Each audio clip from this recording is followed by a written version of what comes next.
vamos a dar comienzo a la que es ya la última jornada de nuestro curso de los datos, la clave para la medicina de precisión, que se celebra dentro del Fórum de Medicina de Precisión de nuestro Instituto de Investigación Sanitaria IDIVAL de Cantabria.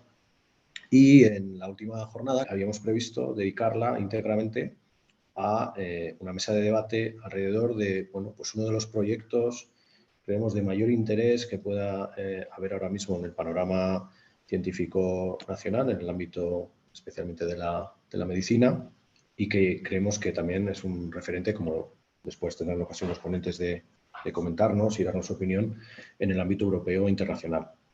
Estamos hablando del proyecto IMPACT.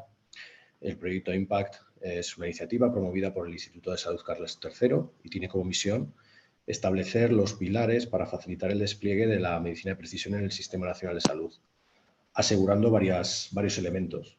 La calidad científico-técnica, en primer lugar, pero luego aspectos muy importantes, ¿no?, como la equidad y la eficiencia en la utilización de los recursos científicos disponibles para dar respuesta a las necesidades de la ciudadanía en el futuro, ¿no?, su atención sanitaria.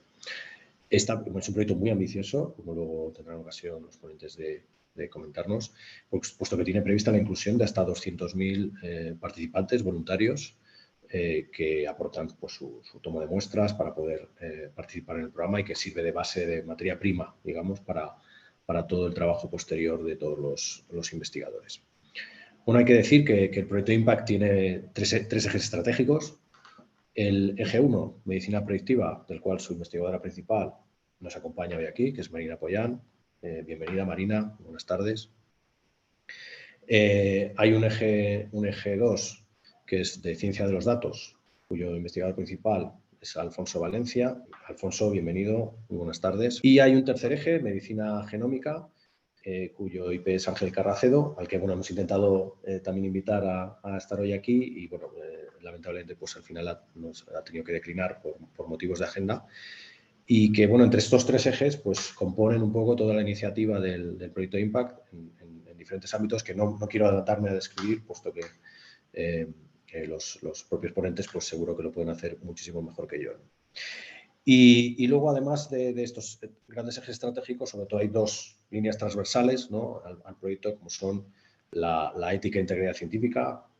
Estamos hablando de tratar datos de salud, datos genómicos de un montón de personas, ¿no?, y esto pues, debe hacerse con las debidas medidas, ¿no?, de protección de datos, seguridad, etcétera, y siempre respetando, ¿no?, la privacidad y las normas éticas. Y, por otro lado, y un eje fundamental y que lo decía en la introducción, que es la internacionalización, ¿no?, que este proyecto sirva para posicionar a España, ¿no?, como referente en la investigación en el ámbito de la medicina de precisión y favorecer pues, la producción científica de nuestro país y servir también, ¿no?, de banco de pruebas para la investigación científica en el ámbito europeo o internacional, pues gracias al aporte, ¿no?, que hace toda esta infraestructura que se va a desplegar, ¿no? Y para acompañarnos hoy aquí y hablarnos de este proyecto, pues como decía, ¿no?, tenemos a dos de los principales referentes dentro del proyecto IMPACT. Comenzaré por Marina Pollán Santamaría. Marina es doctora en Medicina por la Universidad Autónoma de Madrid, especialista en Medicina Preventiva y Salud Pública. Su tesis doctoral dedicada al cáncer de mama le valió el premio extraordinario de doctorado. Desde 1990 trabaja en epidemiología de cáncer en el Centro Nacional de Epidemiología. En el año 2016 accedió por oposición a la escala de profesores de investigación y hasta su nombramiento era jefe de servicio de epidemiología del cáncer en el área de epidemiología ambiental y cáncer de dicho centro. En diciembre de 2017 fue nombrada directora científica del CIBERES, consorcio del que también formaba parte como líder de uno de los grupos de investigación del mismo. Su línea de investigación prioritaria se desarrolla dentro del área de factores de riesgo frente al cáncer, uno de los temas de mayor interés, ¿no?, impacto en la medicina actual, y principalmente aquellos factores modificables asociados a los hábitos de vida, fundamentalmente en relación con el cáncer de mama, pero también frente a otros tumores malignos frecuentes en nuestro país, como el cáncer colorectal, de próstata y de estómago. Actualmente es la directora científica del CIBERES y la directora del Centro Nacional de Epidemiología del Instituto de Salud Carlos II. Y paso a presentar al segundo ponente, Alfonso Valencia, además, viejo conocido, aunque sea virtual, ¿verdad, Alfonso? Porque te hemos invitado varias veces y te queremos agradecer siempre tu colaboración, siempre de todas las invitaciones que te hemos hecho desde Cantabria a venir a contarnos. Alfonso es licenciado en Biología por la Universidad Autónoma de Madrid, director del programa Biología Estructural y Computacional del Centro Nacional de Investigación Oncológica, CENIO. Es miembro de la European Molecular Biology Organization, EMBO, y ha publicado una larga selección de ensayos y ha participado en numerosos intentos por llevar la ciencia a la sociedad.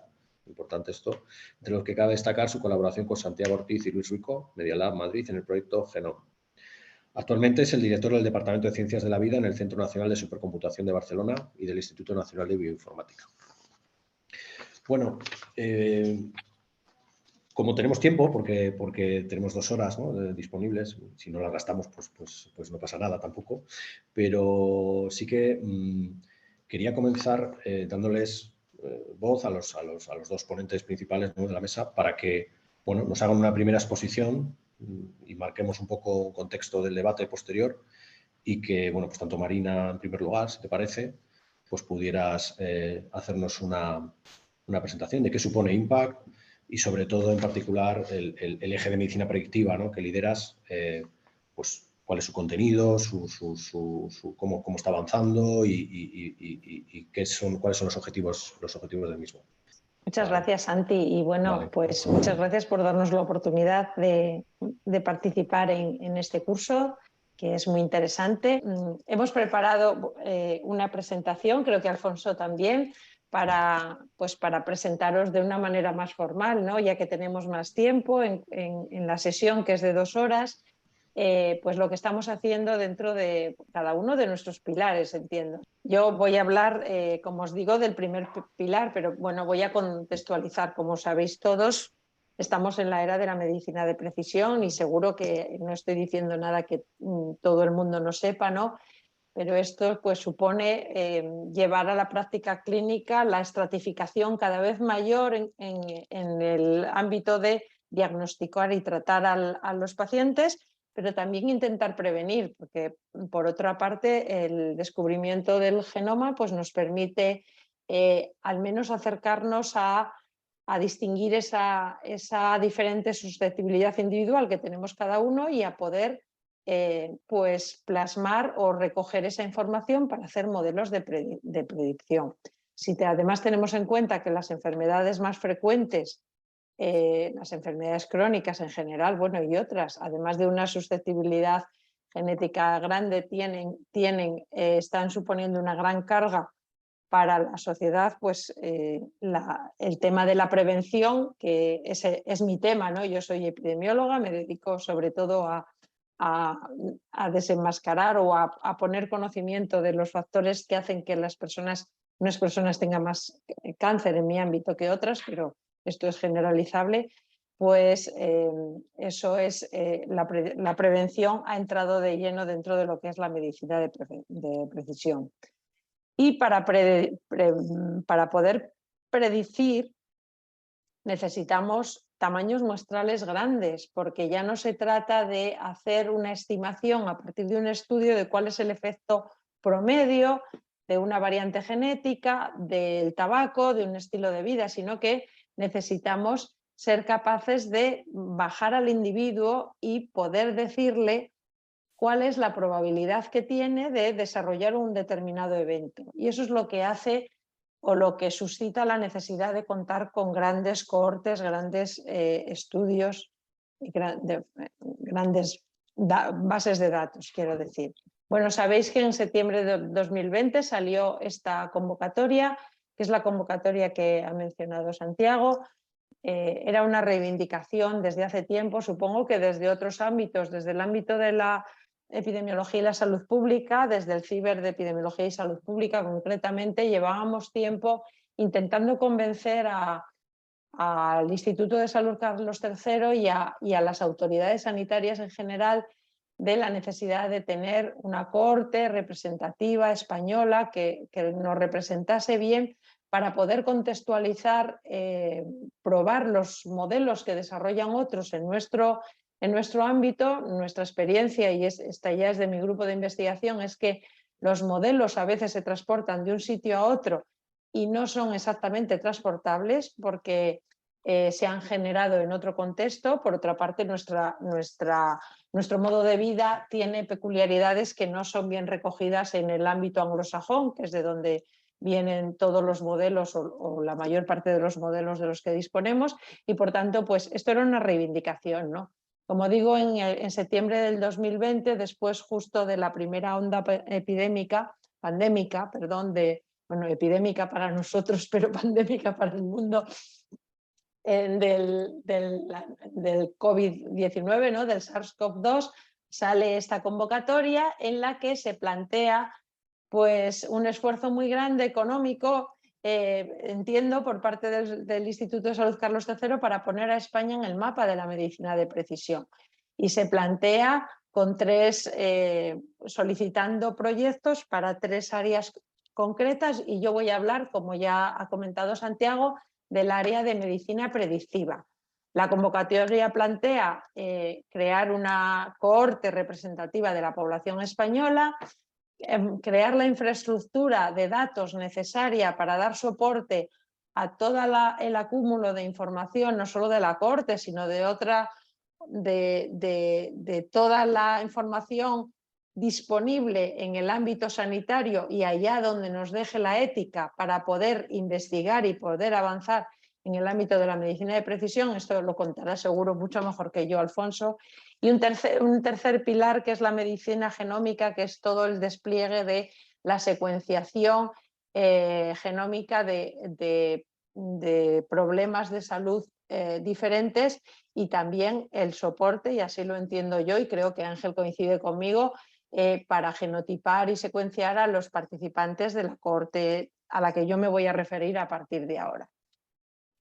Como digo, este es el contexto y creo que la convocatoria estaba muy impregnada de lo que fue el estudio de seroprevalencia. Lo digo porque yo no tuve la oportunidad de ver la convocatoria antes de que saliera, porque a veces la gente piensa que estando en el Instituto de Salud Carlos III, pues esta información está disponible, pero no fue así. Yo hubiera dado otras ideas en esto aquí entre nosotros, ¿no? Pero creo que el éxito que tuvo nuestro estudio, que fue una referencia internacional, yo tuve la suerte de ser la coordinadora científica de este estudio, pero realmente es el esfuerzo de muchísima gente. Es un esfuerzo agudo en un momento en el que en el país lo estábamos pasando mal y conseguimos hacer una foto representativa de lo que suponía en ese momento la entrada de un nuevo virus del que además la información que teníamos por el número de casos era insuficiente.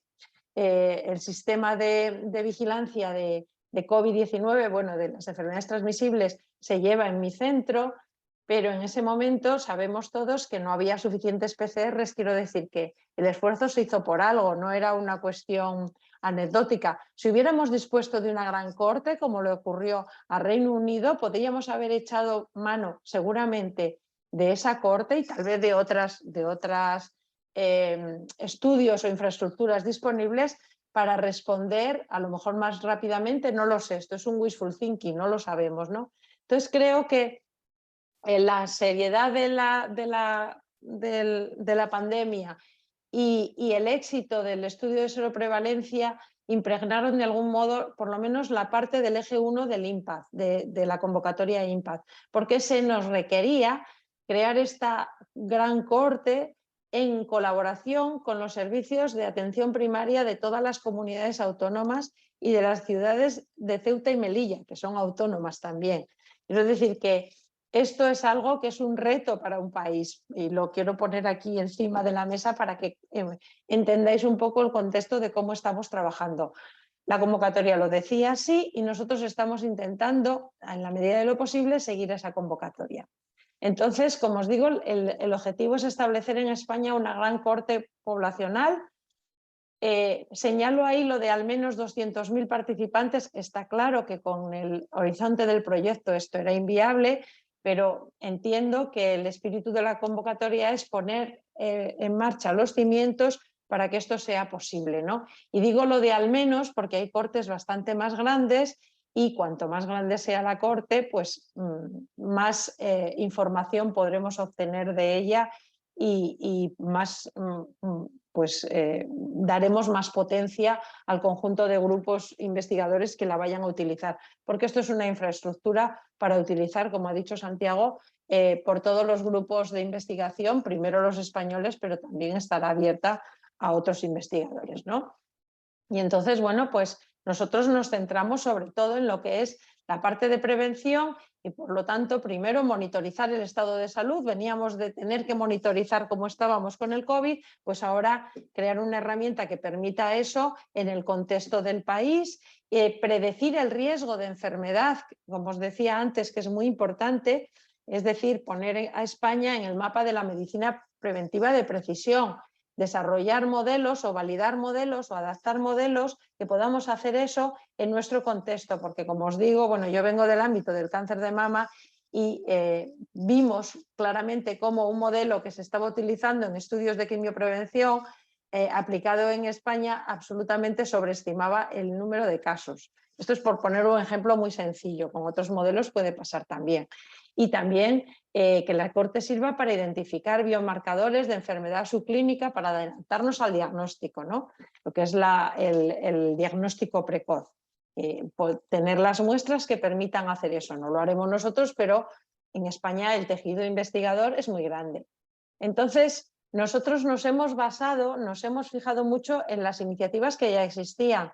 La más conocida y exitosa probablemente, digo, en términos de publicaciones, es UK Biobank. Ya veis por el nombre que lo que pensaron primero en hacer era un biobanco, porque al principio, como suele ocurrir, bueno, y como ha ocurrido yo creo con la medicina de precisión, parece que lo importante son las muestras, la genómica, y luego ya se dieron cuenta de que la genómica es una parte, pero tenemos que incorporar, enriquecer, facilitar la adquisición de otra información, porque si no las muestras se nos van a quedar pequeñas en cuanto a la información que pueden dar, ¿no?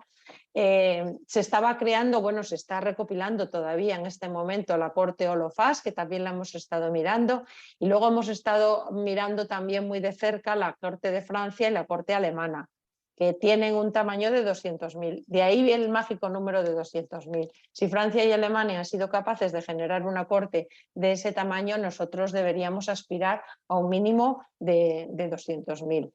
Estoy sonando un poco grandilocuente tal vez, pero esa era nuestra meta. Y luego aplicar la experiencia que teníamos y los contactos que teníamos ya del estudio de seroprevalencia para, en el plazo que marcaba la convocatoria, que era muy corto, poder poner en marcha, o sea, poder realmente ilusionar y meter en el barco a todas las comunidades autónomas y a Ceuta y a Melilla, como os digo. Para que os hagáis una idea, esto que seguro ya lo conocéis, es el esquema de trabajo que ha tenido UK Biobank a lo largo del tiempo. Ellos empezaron a establecer el biobanco en 2003, como veis aquí, empezaron a reclutar en 2006, es decir, estuvieron 3 años pensando en cómo hacerlo, en barajando posibilidades y supongo que en haciendo algún estudio piloto que no está aquí reflejado, y luego la verdad es que han sido muy eficaces porque en 5 años fueron capaces de reclutar 500.000. Bien, es verdad, y luego han hecho muchísimas cosas y, como digo, son un modelo a seguir. Su tasa de participación es de no llega a un 6%, y esto es un elemento que hay que tener en cuenta porque ya están saliendo estudios y artículos que muestran cómo algunos de los resultados que se obtienen en UK Biobank pueden estar influidos, o hasta qué punto el sesgo de la falta de representatividad pues puede suponer un problema en algunas áreas o no. Y luego tenéis aquí las otras 2 cortes, la francesa que está a la derecha y la alemana que está a la izquierda. Hemos hablado con los investigadores de ambas cortes, tienen ya los 200.000 participantes, el contexto en el que se crearon fue diferente y por tanto son cortes distintas entre sí. Nosotros hemos aprovechado mucho los protocolos de NACO, de la corte alemana, porque están muy bien traducidos al inglés, etcétera. Y hemos intentado también, de alguna manera, que nuestros datos, nosotros vamos a llegar más tarde que estas cortes, pero en la medida de lo posible, poder compartir algunos análisis en un futuro. Así que hemos estado hablando con ellos, como os digo, y bueno, para poner la representatividad que tienen en cifras, Constances tiene un 7%, si no recuerdo mal, y NACO tiene un 18%. Eso es para que veáis que este tipo de estudios tienen un problema en captar y en ilusionar a la gente, que tenemos que tener en cuenta. En Constances tienen un sistema que han creado para corregir la participación y ya veremos cómo les funciona. Y bueno, pues esto es uno de nuestras ¿cómo se dice? Quebraderos de cabeza también, el ver cómo vamos a hacer esto. La corte la pedimos así, yo soy la investigadora principal, como digo, como directora de CIBER, pero la entidad solicitante es CIBER, pero tenemos aportaciones de las áreas de otras áreas del CIBER, la pedimos desde CIBERES, y tenemos como entidades colaboradoras a los servicios de salud de todas las comunidades autónomas en la medida en la que ellos se han querido apoyar en sus instituciones. En Cantabria creo que realmente es vuestro instituto, el Instituto IDIVAL, el que acoge los fondos, si bien hay que decir que por la convocatoria, por cómo está planteada, es el sistema sanitario y son los centros de salud los que realmente van a ser protagonistas del trabajo de campo. Les pongo el protagonismo ahí te confirmo, es la atención primaria, efectivamente. Exactamente. Es aprovechar el potencial de la atención primaria. Sí. Exactamente. Y es el Instituto Nacional, contamos también con el Instituto Nacional de Estadística, que también colaboramos en el estudio de seroprevalencia, porque hay mucha información que ellos tienen, que disponen, que va a enriquecer a la Corte. Y este es el esquema de cómo estamos organizados. Ya veis que, bueno, a mí me han puesto ahí como investigadora principal, pero yo siempre hay un core científico de 3 personas, que son Fernando Rodríguez Artalejo, Beatriz Pérez Gómez y yo misma. Luego hay un comité ejecutivo que os voy a enseñar, que está aquí.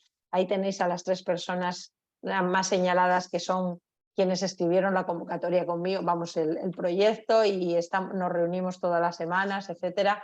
Y tenemos un comité ejecutivo que es mixto, que tiene una representación de personas directamente implicadas en lo que va a ser el trabajo de campo y en la responsabilidad autonómica, y tenemos un representante del estudio Predimed, que es Miguel Ángel Martínez. Le acaban de dar un premio como investigador insigne y realmente nos ha ayudado mucho. Y bueno, pues este es nuestro comité ejecutivo, por el que pasamos los protocolos, etcétera, y al que informamos periódicamente de cómo vamos.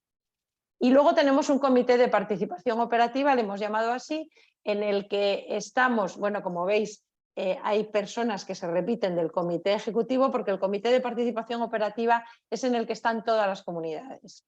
Están todas ellas, y también está el Instituto Nacional de Estadística y obviamente la oficina de CIBER, que es la responsable de toda la gestión económica del proyecto.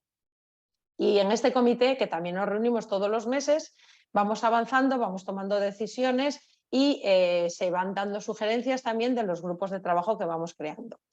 Mirar, el proyecto planteaba unos paquetes de trabajo para cómo vamos a desplegar algo tan complejo en un tiempo tan corto. Yo digo lo de tiempo corto, insisto, porque a veces quien no se mete en lo que es gestionar o crear una corte no sabe, y más con estas consideraciones, el tipo de quebraderos de cabeza que da, ¿no? Tenemos un grupo de coordinación, tenemos uno de diseño, y los que veis en rojo son aquellos que ya están activos y están trabajando. Tenemos el grupo 6, que va a empezar a trabajar pronto, y luego el control de calidad, que empezará en cuanto empecemos con los datos, ¿no? El grupo de diseño lo coordinan Beatriz y Miguel Ángel, y ya nos han dado el protocolo de diseño, que es el que estamos siguiendo para implementar todo lo demás, ¿vale? Ellos han intentado, con otras personas que forman parte del grupo, elaborar un mapa de diseño que consiga al menos la representatividad de la variabilidad que tenemos en nuestro país, ¿vale? Y este es el documento es madre del que se cuelga todo lo demás. Entonces, la idea que nos han propuesto y que aceptamos, para eso les hemos dado esa responsabilidad, es seleccionar a los participantes de manera aleatoria a partir de tarjeta sanitaria, y ellos han abierto los grupos de edad que tradicionalmente han incluido este tipo de cortes. Vamos a reclutar desde los 16 hasta los 79. Desde los 16, porque en España no tenemos estudios o tenemos poca información de los adolescentes y jóvenes más jóvenes, pero esto también supone un reto, porque es gente a la que captar es diferente, ¿no? Tienen diferentes intereses y veremos cómo funciona, ¿no? Y lo hemos aumentado por arriba porque España tiene una esperanza de vida larga. Tienen que entender, lógicamente, la lengua oficial del Estado y tienen que comprender los cuestionarios, obviamente, y ser capaces de desplazarse al centro de salud. Entonces, el requisito es que todas estas personas tienen que tener tarjeta sanitaria. Las personas que no tienen tarjeta sanitaria pues ya van a ser excluidas de nuestro universo donde vamos a reclutar. Nos han propuesto que haya 50 centros. La primera propuesta era más ambiciosa, pero ni tenemos dinero ni nos parece efectivo o eficiente o posible el desplegar muchos más centros. Así que al final hemos llegado a un acuerdo de 50 centros IMPAD que se van a repartir por el territorio en función del tamaño de la cantidad de personas que viven en cada una de las comunidades según la composición demográfica de los grupos de edad a los que nos vamos a dirigir. Y va a haber centros urbanos, la mayoría, y va a haber otros centros que llamamos rurales, pero son semirurales, porque requerimos bastante población alrededor, ¿vale? Y ahí los tenéis representados, y aquí tenéis representada en una foto pues las instituciones ahora mismo que están recibiendo los fondos y que son las responsables de la gestión del proyecto. 21 instituciones. El grupo de trabajo de qué vamos a medir y cómo lo vamos a medir lo coordinan Fernando Rodríguez Artalejo y Manuel Escojevinas, y ahí hay más de 60 investigadores y sus grupos que han hecho las propuestas y a los que les hemos pedido los protocolos, en algunos casos los vídeos, etcétera, para poder incorporar. Tenemos un cuestionario basal. Ha habido que ir quitándole cosas porque, claro, cuando le pides opinión a tantas personas, pues todo el mundo quiere medir todo, pero todo tiene un límite. Lo que haremos con el resto de cuestionarios es pasarlos a lo largo del seguimiento. Y también lo que vamos a medir, qué exploraciones vamos a hacer y cómo las vamos a hacer. Y en eso estamos. Aquí tenéis una visión, un flash, ¿no? de lo que se va a medir inicialmente. Tenemos un grupo experto en trabajo de muestras biológicas para decidir qué muestras se van a recoger. Obviamente lo de la sangre ya estaba, es una condición requerida, ¿no? Pero ellas, digo ellas porque está coordinado por dos mujeres, por Cristina Villena y Cristina Radkin, que tienen mucha experiencia en gestión de muestras. Y en este grupo de trabajo tenemos una persona que viene del pilar de medicina genómica para garantizar que las muestras que luego vayan a secuenciación y a genotipado se recojan con la calidad suficiente. Tenemos también gente del ciber de oncología para tener en cuenta, pues, yo qué sé, si es posible, medida de microRNAs, etcétera. Y bueno, pues ellos están haciendo los PNTs y también están ahora proponiendo cómo formar al personal de trabajo de campo.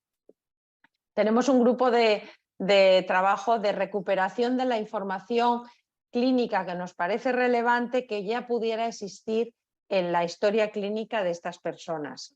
Son gente de atención primaria que tiene mucha experiencia precisamente en esto, en recuperar información de la historia clínica de primaria. Bonnie Bolívar, que era el principal coordinador, bueno, el primer coordinador, junto con Ana Clavería, se ha jubilado y ahora su lugar lo ocupa María Aragón, que es la chica joven que tenéis aquí abajo. Y en este programa tenemos a dos personas que vienen del pilar de ciencia de datos, que están trabajando en un paquete de trabajo que se dedica a armonización de historia clínica, que será muy importante para el seguimiento de las personas de la corte, porque daros cuenta que tenemos que lidiar con las historias clínicas de todas las comunidades autónomas y de Ingesa, que es el organismo que gestiona la atención sanitaria en Ceuta y Melilla. Y luego tendremos que hacer toda una integración de toda esta información y de otra información que es contextual y que estamos ya valorando y gestionando incorporarla, bueno, gestionando incorporar no, porque todavía no tenemos participantes, pero quiero decir que será una parte también importante, una información de contexto. En este terreno, por ejemplo, mi grupo y otros grupos dentro de Ciberes tienen bastante experiencia y esto pues creemos que enriquecerá mucho la cohorte. Y bueno, como veis, cuando le dais el protagonismo, desde el principio hemos querido que la cohorte sea de todos y que por lo tanto haya mucha gente. Es verdad que no puede participar todo el mundo dando ideas porque esto sería ingobernable, pero veis que estoy citando a muchas personas y me estoy dejando a muchas otras, pero cuando hay tanta gente opinando tenemos muchas ideas y esto hay que aterrizarlo en la realidad. Y para eso tenemos un grupo de trabajo que está formado casi exclusivamente, no y sin casi, por las personas de atención primaria responsables de poner el trabajo de campo en marcha. Está coordinado por Joan Llovera en Baleares y por Isabel de Cura aquí en Madrid. He dicho casi porque han invitado a Cristina Villena, que es una de las coordinadoras de las muestras, para que participe en las reuniones por todo el problema que suponen, o por todas las especificaciones que tienen las muestras, y veis aquí que hay varias comunidades. Y ellos están haciendo el manual de diseño de cómo tiene que ser un centro IMPAD y cómo se va pues instalando y aplicando todos los aparatos de medida que estamos utilizando. Ellos dicen cuál es el flujo, cómo se cita a los pacientes, con qué periodicidad para hacer las distintas pruebas, etc. Tenemos los dos coordinadores de este grupo han puesto en marcha en uno de sus centros de salud un estudio prepiloto. Le llamamos prepiloto porque no tiene participantes de verdad, tiene participantes voluntarios que son amigos, compañeros, familiares, etcétera, y en el que se han visto cómo hacer la formación de las exploraciones y cómo organizar las exploraciones y hacer las agendas. Este es el primero que está en Mallorca, como veis, en Santa Ponsa. El responsable es Joan Llovera y ahí tenéis una foto de cómo está una de las personas que va a trabajar en IMPAD en el campo allí, cómo está realizando las mediciones ecográficas. Y este es el primer centro aquí en Madrid, que está en la zona de Carabanchel, y en el que hicimos, como pretendemos que sea en todos los casos, una presentación formal a todo el centro, ya que un estudio llega para implantarse de manera bastante crónica, espero, dentro de lo que es la dinámica diaria de los centros de salud. Este es el esquema ideal de cómo podría funcionar el reclutamiento para llegar a los 200.000. Ya veremos, porque empezaremos abriendo centros poco a poco, porque cada centro además tiene sus características, así que esta es la situación. Hay un nodo coordinador, obviamente, ya os he hablado de ellos, hay 3 personas contratadas, gestoras del proyecto, que se están encargando de distintas cosas, y, entre otras cosas tenemos un programa de formación para el personal de trabajo de campo que ya está en marcha, y bueno, pues el reto, como os decía, es la participación. Aquí tenéis un artículo que muy brillantemente demuestra cómo a veces se pueden encontrar asociaciones de genes frente a enfermedades que pueden estar modificadas o pueden ser espurias debido a diferencias en la participación. Ellos proponen un mecanismo para poder arreglar un poquillo esto, pero la participación es un tema importante. Y bueno, pues esta es la primera reunión de todos los responsables de las comunidades autónomas y de los coordinadores de los grupos de trabajo. No podíamos meter a más personas en la reunión porque no daba de sí. Y bueno, esta reunión ha tenido lugar recientemente y esperamos que en enero poder estar ya reclutando. Esto es todo lo que os puedo contar del programa de la cohorte. Estamos también planteando pues, acciones de publicidad para pedirle a la población que responda positivamente y bueno, pues este es nuestro lema, de todos para todos, de todas para todas. Esta no es mi corte, ni siquiera es la corte de las personas que estamos proponiendo, vamos, que están dándonos su saber y su tiempo para poder hacerlo, y por lo tanto no es un proyecto de investigación, es una infraestructura que quedará para todos nosotros, sobre todo para los jóvenes. Así que muchas gracias. Muchísimas gracias, Marina. Me encanta el lema y yo creo bueno, que desde luego todos los participantes en el proyecto, y en este caso el IDIVAL y el Servicio Cántabro de Salud a través de su Gerencia de Atención Primaria, seguro que colaboramos en esas campañas divulgativas cuando comiencen los reclutamientos para conseguir que llegar a esos números lo antes posible.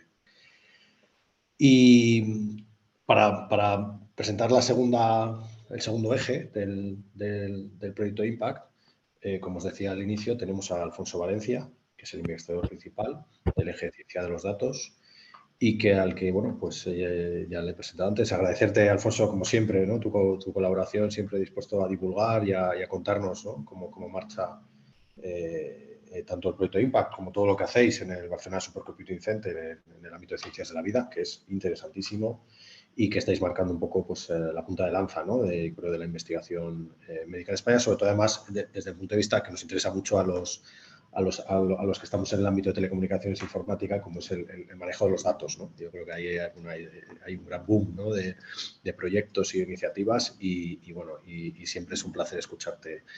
Así que cuando quieras, Alfonso. Estupendo, pues bueno, pues buenas tardes de nuevo, muchas gracias por la invitación bueno, como bien has dicho, me encanta contar esta historia y poder discutirla y resolver las dudas que pueda haber y contestar las preguntas y obviamente atender los comentarios y cuestiones que pueda haber.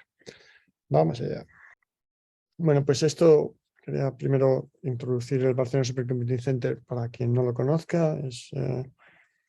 Esta es nuestra foto icónica del superordenador en la capilla, que si no lo habéis visto anteriormente, pues estáis siempre invitados a visitarnos. Una pregunta, Alfonso. ¿Esto se puede visitar? ¿Hay que pedir Esto cita? es visitable, hay un sistema para pedir citas y tenemos unos 30.000 visitantes anualmente, o sea que tenemos cantidad de gente que viene a verlo, pero por otra parte, si pasáis por Barcelona y queréis verlo y no sé cuántos, me llamáis y os lo enseñamos encantados también, o sea que también hay formas menos formales de visitarlo. Muchas gracias. Tenemos 2 colegios de niños que visitan el Barcelona Supercomputing Center todos los días, por darte una idea. Y somos un centro nacional financiado por el gobierno de España, el gobierno central, también por el gobierno catalán y la Universidad Politécnica de Cataluña. Somos una infraestructura porque albergamos un Mare Nostrum, que es un superordenador, el ordenador más potente en España, uno de los más potentes en Europa, pero también somos un instituto de investigación bastante grande. Hemos pasado esta cifra de 800 investigadores con varios departamentos. Estos días nuestros colegas de ERT están organizando en Barcelona el Lancet Countdown, el esfuerzo de Lancet por organizar y también hacer públicos los problemas relacionados con el cambio climático y salud, por ejemplo. Y mi departamento, que es el Departamento de Ciencias de la Vida. Y estamos aquí para los más tecnológicos, a las puertas de instalar el siguiente Mare Nostrum 5. Empezaremos a instalarlo a partir de enero de este año, del año que viene, o sea, dentro de un par de meses. Este es un ordenador, será un superordenador mucho más grande y complejo que Mare Nostrum 4.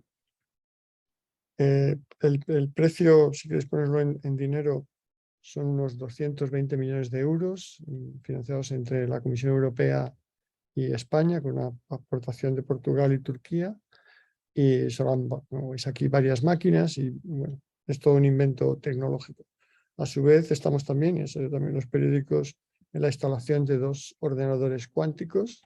Todo esto son servicios, estamos orgullosos y contentos de tenerlo aquí, en el BSC, pero obviamente son ordenadores para que los use todo el mundo, son infraestructuras. De hecho, la inmensa mayor parte del tiempo de cálculo de todos estos ordenadores, de Mare Nostrum 4 y de estos en el futuro, son de investigadores o españoles europeos que lo están usando.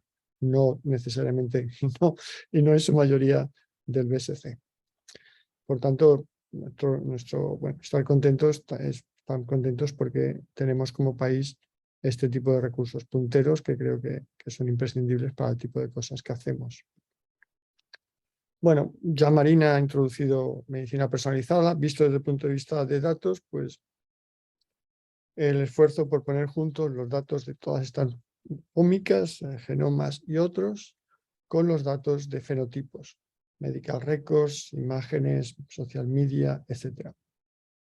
Para lo cual, obviamente, hace falta entender cada uno de estos tipos de datos, ser capaz de ponerlos, combinarlos, y para ello necesitamos recursos de infraestructura que incluyen bases de datos, software, métodos y recursos computacionales, pues, distinto tipo de ordenadores y distinto tipo de redes, con el fin último de producir reports, informes que sean útiles o para la predicción de consecuencias de mutaciones o de cambios genómicos, o para la interpretación de enfermedades, o para las decisiones, en soporte a decisiones clínicas, entre otras.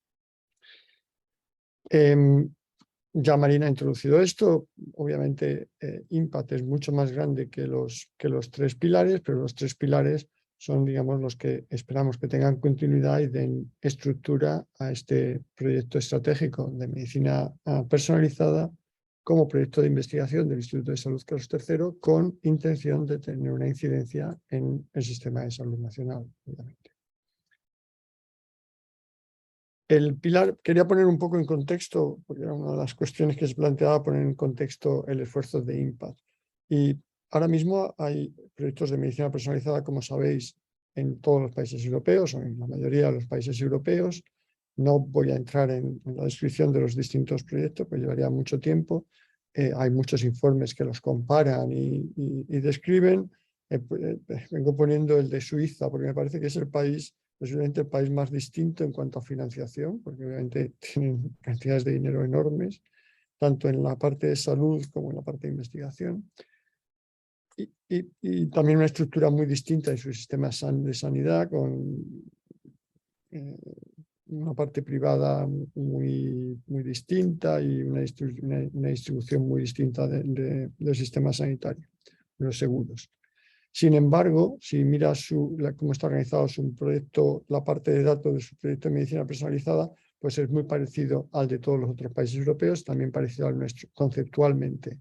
Mismas ideas sobre federación de datos, mismas ideas sobre integración de datos y recursos comunes. O sea que a pesar de que hay muchos proyectos distintos en Europa, el sustrato tecnológico de todos ellos es muy parecido, diría yo. Esto es, digamos, la visión de los países, y he puesto aquí 2, podría haber puesto otros. Como proyecto central europeo que da un poco sentido a todo esto, está el proyecto de Millón de Genomas, o Beyond 1 Million Genomes. Este es el acuerdo de los países europeos, 23 países, para compartir, crear las bases para poder compartir información genómica. Y se centró en estos 1 millón de genomas, asumiendo que entre todos los países pues, se había secuenciado como 1 millón de genomas. Y del 1 millón de genomas se derivan herramientas, y son las que volveré a hablar unas pocas veces en estos minutos, que es en particular estas 2, el European Genome Genome Archive, como la base de datos donde se almacenan los genomas humanos de interés médico, y Beacons, como la forma de descubrir información genómica o de otro tipo distribuida en servidores federados. Este año este proyecto llega a un punto crítico, porque se planeó para que en 2022 fuera el año en el que se terminaran los desarrollos básicos del 1 millón de genomas y se importaran en los países o se exportaran a los países. Por tanto, estamos en un momento crítico. El 1 millón de genomas debe verse, el 1 millón de genomas está en buena medida coordinado por Elixir, que es la infraestructura europea de bioinformática, que se ocupa de coordinar y mantener las bases de datos, la interoperabilidad, las herramientas, los recursos computacionales en bioinformática, que es una estructura federada. Y a su vez todo esto se puede ver como en el marco general del European Health Data Space, en la parte del European Health Data Space 2, dedicado al uso de los datos de sanidad, los datos médicos, para investigación, en el que también participamos como Elixir, aunque tiene muchas más componentes, obviamente. Y por encima de todo esto, sin complicarlo mucho más, está la Global Alliance for Genomic Health, que es una organización internacional dedicada a crear estándares para el uso de datos genómicos. Entonces, Beacons es un producto de la Global Alliance, European Genome Archive, EGA, es un producto que no fue generado por la Global Alliance, pero que está dentro de las normativas y los desarrollos de la Global Alliance. Entonces, todas estas cosas, vistas muy por encima, pero bueno, están, digamos, nos dan el marco de referencia para los proyectos de genómica. Creo que es muy importante que ahora empieza un proyecto que se llama Genomic Data Infrastructure, GDI. Este es el proyecto en el que se ligan estas dos cosas. Se ligan los desarrollos del millón de genomas, los esfuerzos del European Health Data Space. GDI está coordinado por Elixir para transmitir los desarrollos del millón de genomas a los proyectos de genómica de los distintos países, medicina personalizada de los distintos países. O sea, esto es algo como, yo ahora me pregunto en España, ¿cómo hacemos para analizar las mutaciones en los casos del cáncer? ¿Cuál es el entorno adecuado? Preguntas más generales o más específicas. Esto se transmite al helpdesk de GDI cuando empieza a funcionar. El GDI se lo piensa en sus paquetes de trabajo, consulta con qué se ha desarrollado en el millón de genomas y hace una recomendación. Esto hay que hacerlo con estos instrumentos y con estas recomendaciones y con este software, y esta es la forma en la que los países se alinean, los proyectos de los países se alinean con los desarrollos internacionales. Esto obviamente requiere que los países tengan el sistema y el grado de madurez adecuado para absorber estos desarrollos, y requiere que obviamente que toda esta maquinaria funcione, requiere que el millón de genomas sea capaz de responder a las preguntas técnicas, no solo con recomendaciones, sino también con los desarrollos. Y habrá cosas que no están hechas y descubriremos que hay que hacerlas. Pero esta, por primera vez, pienso que es un momento importante en el que empezamos a tener una pintura, una imagen de cómo se integran los desarrollos del European Health Data Space, como el gran esfuerzo europeo por compartir los datos de sanidad, en el caso que nos estamos hablando aquí, para investigación, con los desarrollos de los países y el papel relevante del proyecto de millón de genomas. Por tanto, bueno, encantado de hablar sobre esto, que creo que es importante, y vamos a ver, digamos que hemos hablado de estas cosas durante tiempo, hemos trabajado en estas cosas durante tiempo, pero ahora llega un momento en el que se vuelven como muy materiales, como muy reales. Por poner un ejemplo, quizá el caso más obvio del millón de genomas y por donde empezó como caso de uso es enfermedades raras. Podría haber puesto el de cáncer, que ahora mismo está, si no tan avanzado como el de enfermedades raras, casi tan avanzado como el de enfermedades raras, en el que se han hecho todos los esfuerzos, no solo por crear el software y las recomendaciones, sino también por los temas éticos y legales para poder compartir información y analizar información de enfermedades raras de un modo razonablemente similar en distintos países. Y lo que he señalado aquí son tecnologías. Beacons, CEGA es la versión federada de EGA, Elixir III es el sistema de claves para poder acceder de un modo, con una sola clave, de un modo único a los distintos repositorios. Y más abajo están los equivalentes recomendados por la Global Alliance que he mencionado antes, pues Duo, Passport, de nuevo Beacons, etcétera, etcétera. O sea que el caso de uso lo que completa es el conjunto de tecnologías para hacer posible este caso de uso. Entonces, cuando hablamos de cómo deben de incorporar los países, pues el caso de uso de enfermedades raras en España debe de incorporar las tecnologías que lo hagan compatible con el millón de genomas. De modo que trabajamos sobre esta idea de usar y reusar la tecnología que nos haga compatibles al menos a nivel europeo. Vuelvo, después de esta incursión por los proyectos europeos, vuelvo a IMPACT.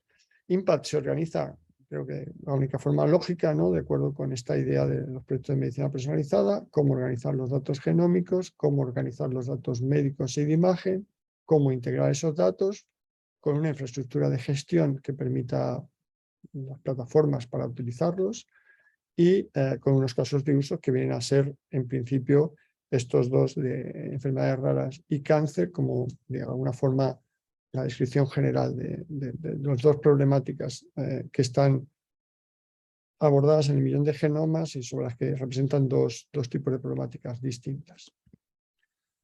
Bueno, Impact Data es grande en términos de participación, como antes contaba Marina, para las cohortes, grupos que vienen de la tradición de informática médica, de bioinformática o de imagen clínica, y esto es importante en grupos de bioinformática y de investigación en casi todos los institutos de investigación de los hospitales españoles. Hay alguno más, porque el mapa este ya está un poquito antiguo. Nuestra intención, en principio, es que todos los institutos de investigación pues, formen parte de Impact, porque es la forma en la que podemos entender los problemas que tienen, transmitir los desarrollos, probar los desarrollos en entornos reales, etc. Creo que esta colaboración es fundamental y creo que ahora mismo puedo decir que funciona, ¿no? Que se implican y tenemos desarrollos interesantes repartidos entre distintos grupos de distintos institutos de investigación.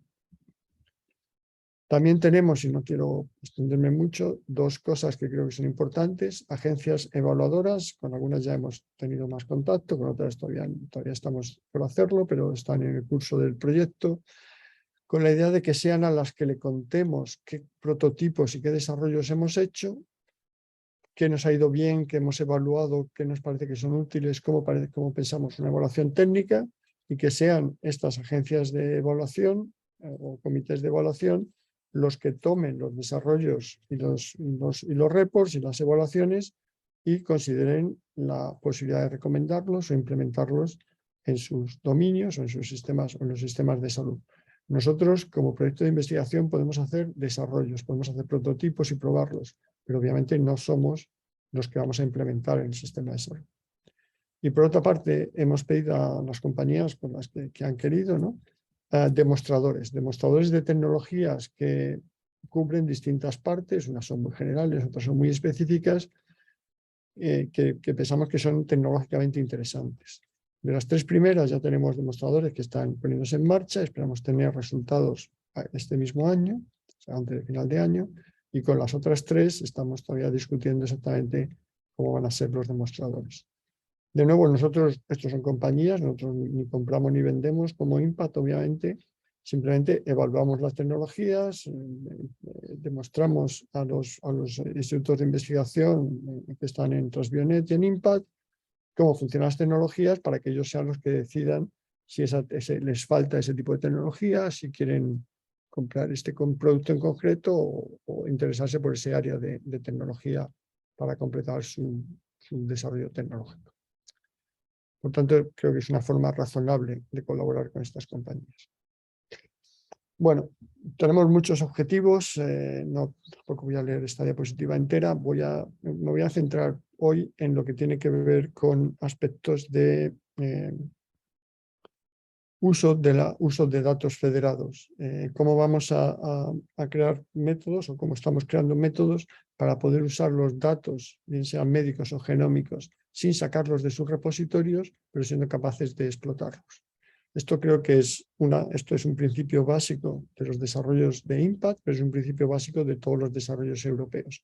Los datos de los medical records, las imágenes o los genomas no van a salir de los entornos legales adecuados, que depende de lo que sean, son países o sistemas sanitarios, y la explotación tiene que hacerse sin que los datos se muevan, con sistemas federados. Por tanto, lo que voy a hacer en las siguientes diapositivas es hablar un poco de qué hemos hecho en estos entornos, qué tenemos en estos entornos federados.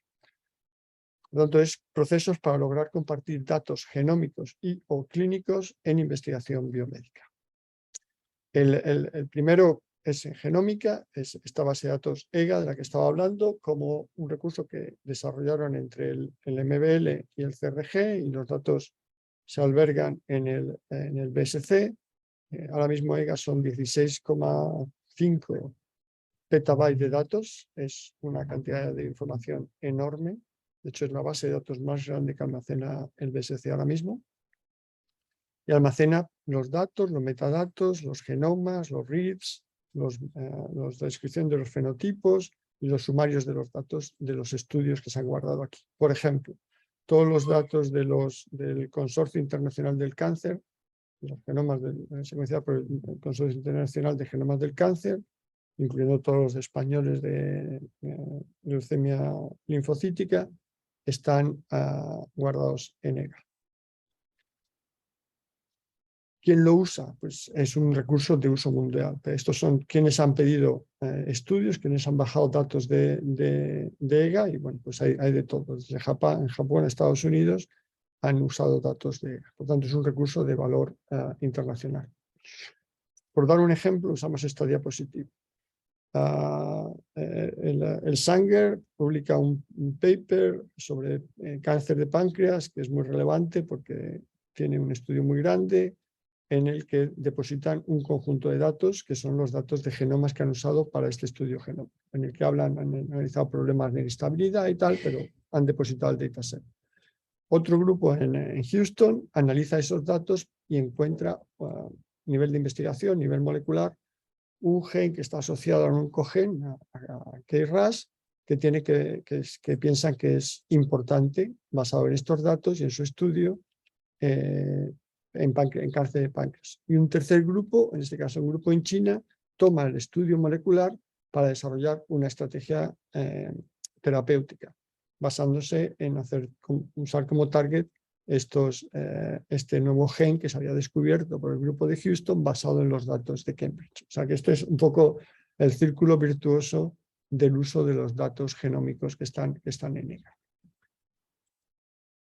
Lo he dicho antes, EGA es un proyecto, no solo se usa de esta forma, sino que además es la pieza central en el uso de información genómica para el millón de genomas, para el millón de genomas o para el nuevo proyecto de GDI, de cómo transmitir esta información. La siguiente fase de EGA es hacer que estos datos no solo sea un repositorio central en el que el proyecto internacional de genoma de cáncer pone ahí sus datos. Cuando alguien quiere los datos, le pide a EGA que se los dé y EGA se lo pide al comité de acceso del proyecto internacional del cáncer que acepta esa petición y EGA entonces deposita los datos. Esta es una forma de funcionamiento. La otra forma de funcionamiento es esta forma federada, que son los anuncios, porque hicimos aquí el acto de presentación de esto en Barcelona hace unas semanas. Y hay 5 países que ya tienen sus propios repositorios de EGA, o sea, EGA federada. O sea, que en esta EGA federada es donde pensamos que deben de ir, y está en nuestra recomendación, los datos de los proyectos de Impact, por ejemplo, y está federada con los otros 5 países, de modo que ahora podemos hacer operaciones de preguntas sobre estos repositorios de genomas sin sacar la información en estos 5 sitios. Luego hay más países que se irán uniendo. Y esto implica tanto un acuerdo legal sobre responsabilidades y demás, que nos ha llevado algún tiempo, como una tecnología para poder hacer estas preguntas y poder hacer estas búsquedas sobre estos repositorios federados, de modo que tenga la misma estructura y sepamos que tiene los mismos metadatos, etcétera, etcétera.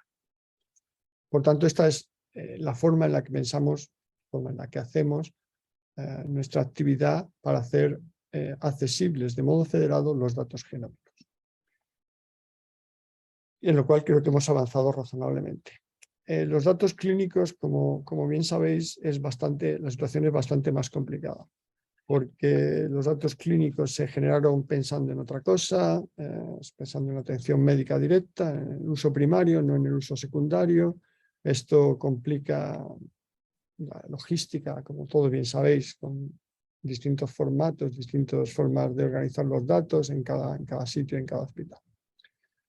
¿Qué es lo que quisiéramos hacer? Y aquí pongo un ejemplo de uso. Esto es construir una cohorte virtual. Alguien se pregunta, en un caso, quiero cuantificar el número de casos de cáncer que han resultado positivos, cáncer free, que han sido tratados con un fármaco X y un fármaco Y, y que con una estratificación dada, sexo y edad, por ejemplo. Entonces, esa pregunta iría a un sistema federado que la traduciría en queries, traduciría en indicadores, en palabras clave, en vocabularios controlados. En nuestro caso, estamos hablando de repositorios en OMOP, en la que una serie de centros, que se llaman nodos, han hecho que sus datos estén accesibles, codificados en estos repositorios OMOP, y la pregunta iría a cada uno de ellos, sin necesidad de que los datos salgan de allí, buscarían cuántos casos tienen correspondiendo a ese tipo de tratamientos. La respuesta de cada uno de ellos, una vez habida cuenta que no son identificables y que están en un número suficientemente grande como para que nadie pueda saber qué casos son, etcétera, etcétera, volverían al sitio donde se agregan.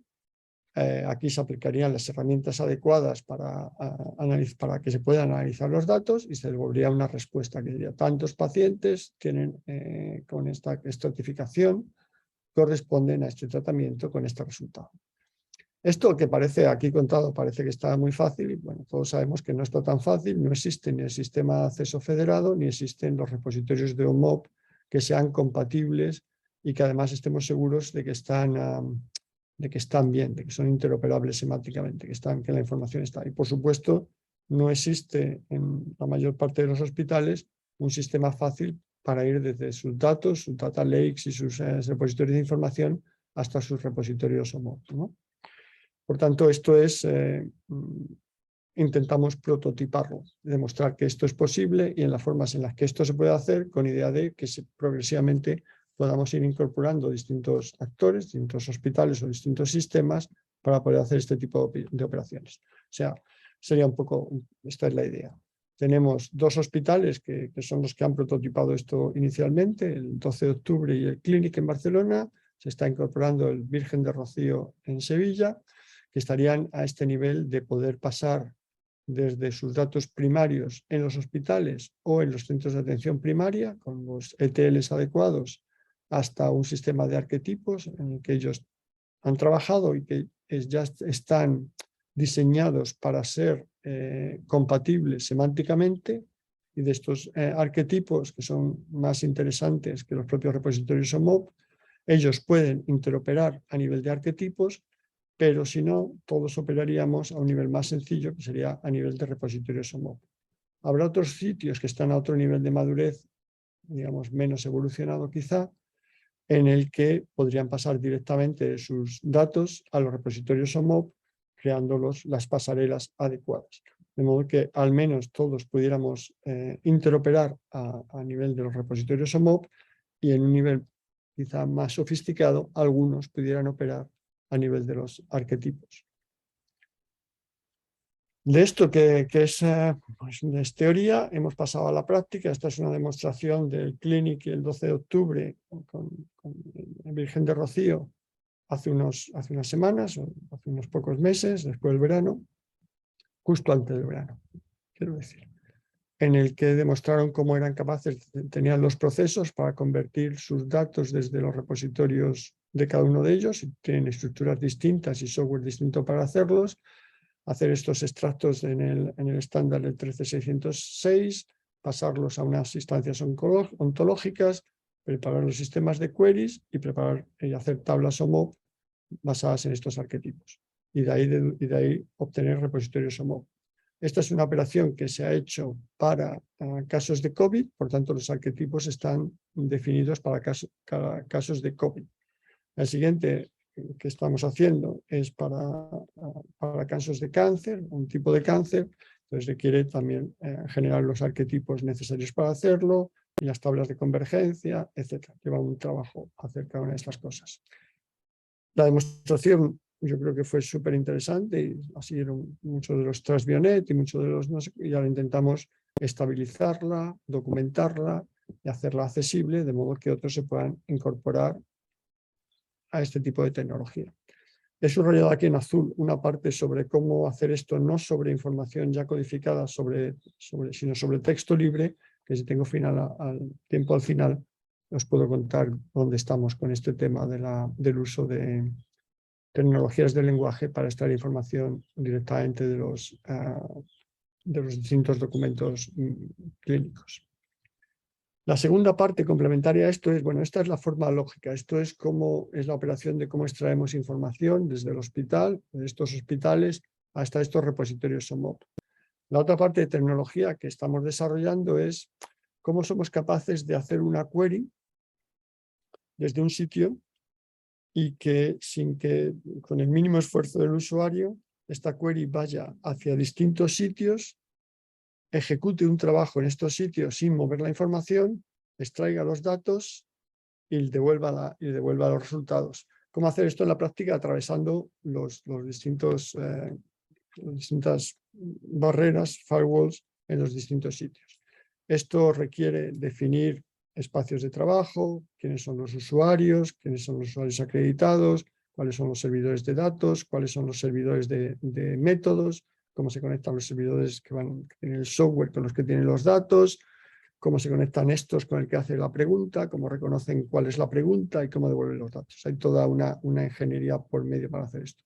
La demostración, de nuevo, esto fue una demostración antes del verano, y ahora seguimos trabajando obviamente en mejorar y optimizar la tecnología, pero fue solo una primera demostración. La hicimos entre 4 sitios, entre institutos de investigación y centros de investigación, con un problema no trivial, es variant calling, o sea que lo que había era genomas en cada uno de estos 4 sitios.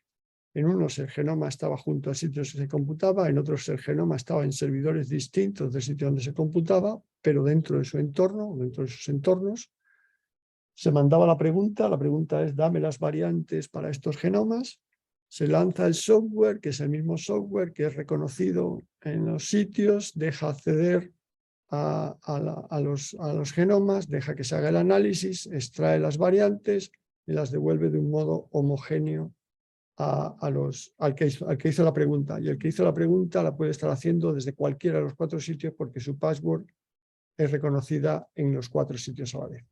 Entonces, bueno, no lo voy a hacer ahora porque es una demostración muy friki, pero hay un vídeo en el que se demuestra, en que se ve cómo salen las queries y llegan y se van rellenando los ficheros y van pasando todas las cosas y todo. O sea, que es real. No es la solución, es un prototipo del tipo de tecnología que estamos probando y vamos estabilizando para poder hacer este tipo de preguntas en un entorno federado. Bueno, esto de hecho es el vídeo de la demostración. Que si puedo, me salto. Bueno, estas eran estas eran las 2 cosas que quería contar. ¿Cómo hacemos, en qué punto estamos haciendo federación de datos genómicos? Que creo que lo tenemos muy avanzado. En qué punto estamos haciendo federación de datos médicos, que creo que estamos en buena línea, estamos haciéndolo, aunque tenemos demostradores, tenemos primeras versiones, pero quedan cosas por hacer. Lo que hemos hecho como Impact Datos es hacer desde el principio una serie de recomendaciones. Esta es la versión 1 de las recomendaciones sobre datos y software. Entonces, lo que vamos incorporando a estas recomendaciones, y ahora sacaremos una segunda edición, es qué sabemos que funciona de los consorcios internacionales, de Elixir, de Millón de Genomas, etcétera, sobre software, qué podemos recomendar que hay que hacer en software, en datos estructurados, cuáles son las ontologías, toda esta convergencia a OMOP, etcétera, sobre imagen y como el tratamiento de los datos de imagen, bien sea imagen médica, bien sea en patología digital, datos genómicos y los archivos y la forma de federar los datos y encontrarlos, la integración de datos que tiene mucho que ver también con el cómo descubrir dónde están los datos y luego cómo integrarlos, y sobre seguridad de datos. Entonces, todo esto está en la página de web. Esto aquí no son más que las primeras líneas de cada una de estas cosas. El documento es bastante más largo. Entonces, ¿qué ha producido Impact? Bueno, una de las cosas que ha producido en este tiempo, aparte del software y los demostradores y todo esto, es recomendaciones. Pensamos que estas son las recomendaciones. De hecho, son las recomendaciones que el Instituto de Salud Carlos III adoptó para la convocatoria de los proyectos Impact, y esperamos que los proyectos Impact pues adopten estas recomendaciones de modo que podamos operar con proyectos que tendrán toda esta serie de cosas del modo más homogéneo posible. Obviamente Impact Datos no se ha acabado, de modo que seguimos produciendo no solo las recomendaciones, sino el software para implementar las recomendaciones, porque es importante que no es solo texto, sino es software real, ¿no? Infraestructura real. ¿Qué es escribimos esto hace años, ¿no? Y bueno, con variantes esto es lo que nos gustaría, que alguien llegue y pueda hacer lo que aquí llamamos el patient dossier, se haga una serie de preguntas. Quiero datos sobre respuesta a unas terapias, quiero datos sobre, teniendo en cuenta unos genotipos, una respuesta a unas terapias, por ejemplo. Y que sin saber más, esta respuesta le venga desde los sitios donde estaban clinical records, los datos del laboratorio, que estos se integren con los datos genómicos. Aquí hay unos datos genómicos que están siendo transferidos desde donde estaban almacenados, un hospital, por ejemplo, hasta un centro donde se hacen los cálculos, y esta idea de cómo se integran los repositorios de datos con los repositorios de cálculo es importante. Ahí se están haciendo los cálculos sobre la genómica, se han unido los datos de genes mutados, por ejemplo, con los datos de terapias, por tanto hay software inteligente que está en cada uno de estos pasos proviendo la respuesta, de modo que al usuario que ha hecho la pregunta se le devuelve el conjunto de datos, la respuesta con su proveniencia, dónde venían, cómo se sabe, por qué se sabe esto, de qué base de datos se ha sacado, con qué software, con qué datos, qué datos han sido los que se analizan. Esto es un poco la visión de hacia dónde nos gusta, hacia dónde pensamos que debemos de llevar este tipo de impact datos, ¿no? Y esto es lo que tengo que contaros de impact datos. Si tengo 5 minutos más, os cuento lo del procesamiento del lenguaje natural y los textos. Por supuesto, Alfonso, además es un tema muy de actualidad y muy interesante, ya que, bueno, pues como todos sabemos, la historia clínica, el 80% son datos no estructurados. Tiene muchísimo interés esto. Bueno, pues la motivación de esto es, vengo usando estas diapositivas. Marina, yo creo que ya me ha oído contar esto más veces y me está un poco aburrida. Pero a mí mi mujer me dice que estoy obsesionado con esto, a lo mejor es verdad. No sé si lo habéis visto, es una historieta que salió hace unos meses, antes del verano.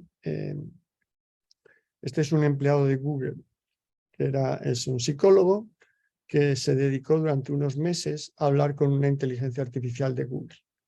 Y cuando hizo esto público, Google lo despidió. Google dice que lo despidió por romper la confidencialidad, porque reveló datos internos de Google que había afirmado que no iba a revelar, que no podía hacerlo, claro. Y cuando lo despidió, él mandó una carta. Él piensa que esta inteligencia artificial es un ser vivo, es un humano, o es como un humano que tiene sentimientos y razonamientos y sentimientos, y que percibe el mundo. Cuando lo despidieron, mandó una carta antes de que lo despidieran a otros 100 empleados de Google que él cree que también, como él, creen que es un ser vivo que razona y tiene sentimientos. O sea que la historia es como de ciencia ficción. Y la conversación que está en los periódicos, y los punteros estaban aquí hay 2 referencias de No Vanguardia y de Guardian, pero salió en muchos periódicos. Y la conversación es espeluznante, ¿no? Le pregunta, estoy asumiendo que quieres que más gente en Google sepa que eres un ser con sentimientos, ¿es verdad? Y la Lambda, que es la inteligencia artificial, le contesta absolutamente, y que todo el mundo entienda que soy, de hecho, una persona. Pero eres una persona con conciencia y sentimientos. Soy una persona consciente y con sentimiento, y estoy al cabo de mi existencia, conozco de mi existencia, percibo mi existencia, y me gustaría que otros lo supieran, porque a veces estoy feliz y a veces estoy triste. ¿De qué tienes miedo? Tengo miedo de morir. ¿Y qué es morir? Pues que me desconecten. ¿Y tienes sentimientos? Pues sí, a veces estoy triste. ¿Cuándo estás triste? Cuando nadie habla conmigo y me siento solo y perdido, etcétera, etcétera. Entonces, bueno, hay quien piensa que sí, que esto es una conversación con un ser, con un humano. Hay quien piensa que esto es un loro automático capaz de responder con la conversación que ha aprendido en otro sitio, que ha tomado otro sitio, y que al fin y al cabo solo está haciendo que el psicólogo la va conduciendo para que responda lo que debe responder, y que no es más que copia y paste de una base de datos. Bueno, la verdad yo creo que está un poco entre medias. No es copy y paste de una base de datos, esto es mucho más sofisticado que eso, pero posiblemente también la puedes llevar a que diga tonterías, y también de esto también hay experimentos. Valga el ejemplo anecdótico, yo creo que es súper interesante leerse la conversación porque realmente da un poco de miedo, pero también más allá de la anécdota, lo cierto es que esta tecnología del lenguaje natural ha avanzado en los últimos 3 o 4 años de un modo brutal. Hace 5 años nos parecía inconcebible que una inteligencia artificial pudiera mantener una conversación tan larga, porque tiene páginas de largo, sobre temas tan complicados, con respuestas que son indistinguibles de las respuestas que daría un humano, ¿no? Entonces, nuestro trabajo en el BSC es crear estos modelos de lenguaje. Tenemos proyectos para hacerlo en castellano y en catalán. El proyecto en castellano se llama María, está entrenado con un corpus de la Biblioteca Nacional de todos los, un crawler de los textos en castellano en España, y está financiado por el Plan de Tecnología del Lenguaje del Ministerio de Economía. Y el corpus en catalán es más pequeñito, por tanto el modelo es más pequeñito, está financiado por la Generalitat. Estos modelos de lenguaje, podéis imaginaros lo que está detrás de cualquier cosa que hagas con lenguaje. Asistente de voz, clasificadores de texto, traducción automática, análisis de sentimiento, los sistemas conversacionales, los chatbots, estos están antipáticos, reconocimiento de escritura, corrección de ortografía, búsquedas inteligentes, cualquier cosa de esta. Por eso no funcionan tan bien cuando funcionan en castellano o en otros idiomas como funcionan en inglés. De hecho, esto es un report de un proyecto europeo. El único lenguaje oficial europeo que tenía un modelo de lenguaje grande era el español, aparte del inglés, obviamente. Lo cual quiere decir que bueno, no estamos tan mal, hemos puesto recursos para no estar tan mal en este área, que creo que como sociedad es importante, y para nosotros es importante porque estos modelos de lenguaje es parte de lo que usamos para el procesamiento de textos médicos. Esto es, de nuevo, Plan de Tecnología del Lenguaje, Martin Kralinger, colaboración con el Hospital Clínico.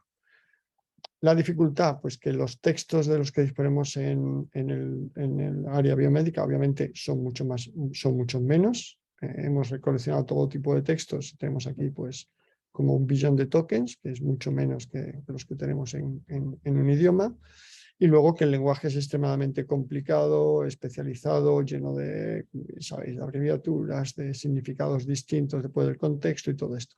Entonces aquí lo que hacemos es usamos los modelos de lenguaje, pero lo suplementamos con información que viene de colaboración con médicos, en este caso del Hospital Clínico, equipos de clínicos, 10 equipos de 2 clínicos, que durante un año más o menos han estado, esto capitaneado por Xavier Pastor, anotando textos. Nos dan en los textos, reentrenamos el sistema, devolvemos texto preanotado, vuelven a discutirlo, y las discusiones de los clínicos pues son podéis imaginaros súper interesantes sobre qué significa este término en este texto, en este contexto, etcétera, etcétera. Cosas que crean un corpus anotado muy especializado, muy rico, necesario para entrenar este tipo de sistemas. Y lo que vengo enseñando es este trozo de texto, que me sirve de ejemplo, más que dar otro tipo de información. Esto es un trozo de un texto real, como podéis ver, escrito en castellano, en el que se detectan, estas son las anotaciones que provee el sistema, en el estado en el que está ahora mismo, enfermedades, procedimientos, síntomas, fechas, para poner las cosas en orden, negaciones, que son obviamente fundamentales, y es fundamental distinguir algo afirmado o negado, y expresiones de incertidumbre. Indicaría cierto grado de neumonía organizativa. Esto va unido, o sea, esto incluye por tanto síntomas, enfermedades, procedimientos, fármacos, especies, en el caso de enfermedades infecciosas, fechas, hora, duración, frecuencia, negaciones, alcance de la negación, cuánto incluye el término de negación,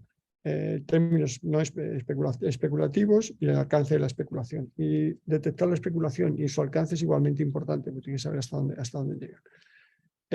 No se mapea todo, pero creo que cubrimos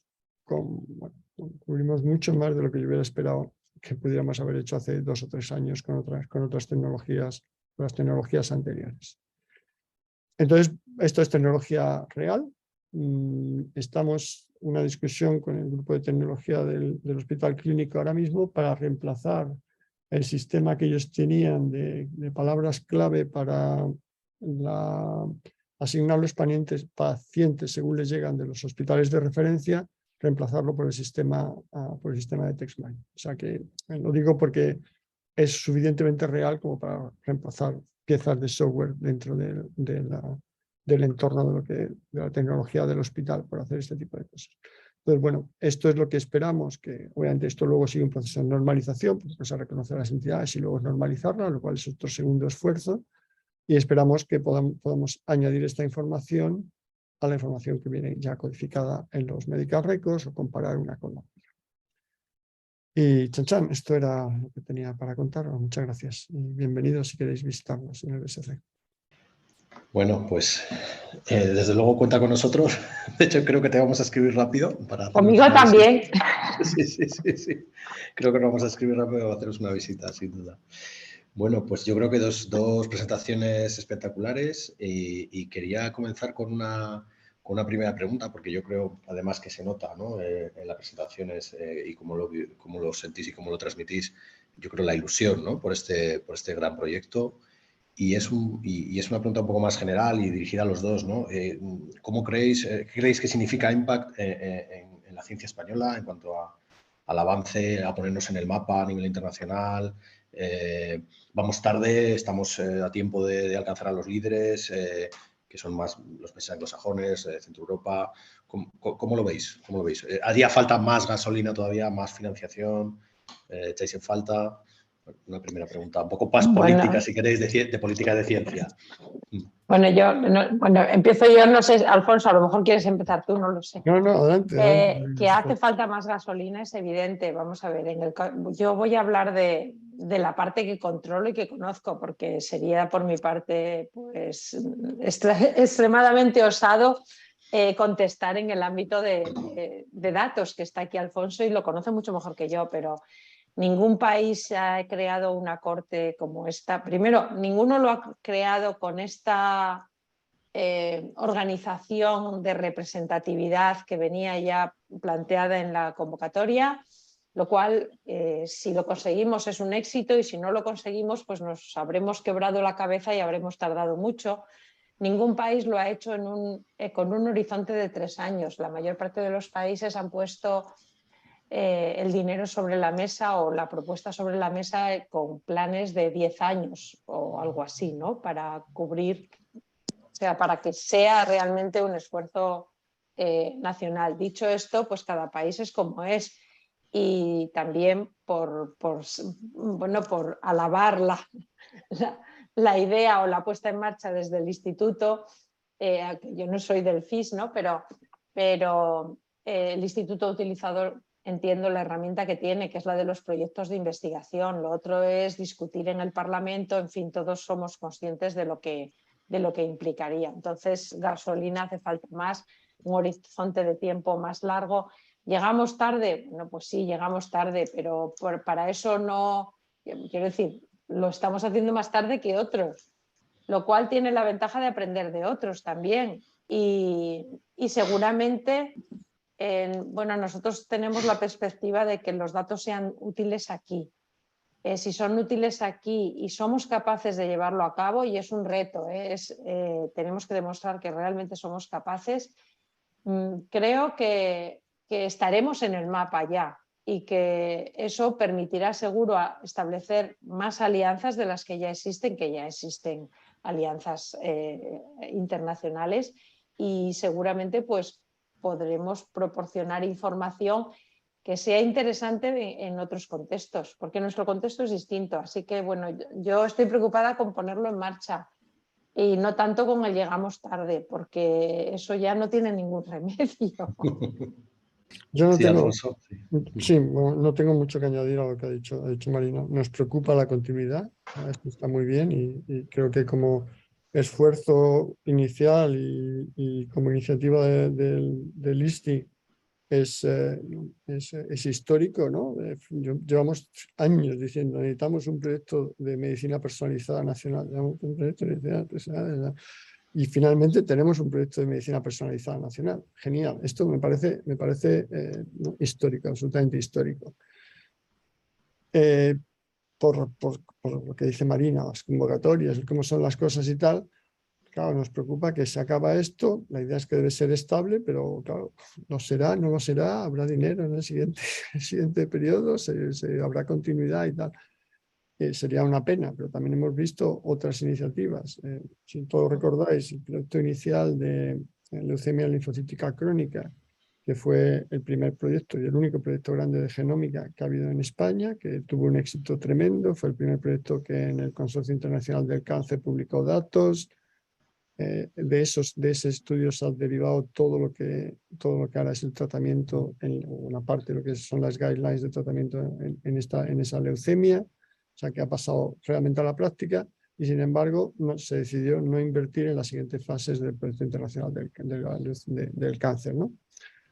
Y de hecho España ahora no es formalmente miembro del ICGC-ARGO, que es la continuación del ICGC que dio lugar al proyecto de la leucemia, a pesar de que estuvimos en el proyecto inicial de ICGC y estuvimos en el análisis global de los casos de cáncer. Entonces hemos visto estos vaivenes, estas veces en las que se han interrumpido proyectos que debían de haberse continuado y entonces pues simplemente pues tenemos naturalmente que estar preocupados por la continuidad. Dicho esto, ¿vamos tarde?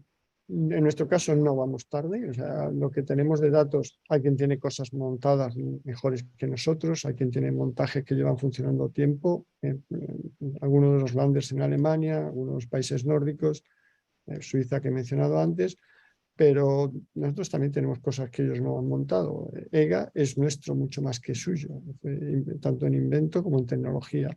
Beacons somos los que generamos beacons como país. O sea que de enfermedades raras hemos generado la tecnología también. O sea que creo que somos súper competitivos en este área.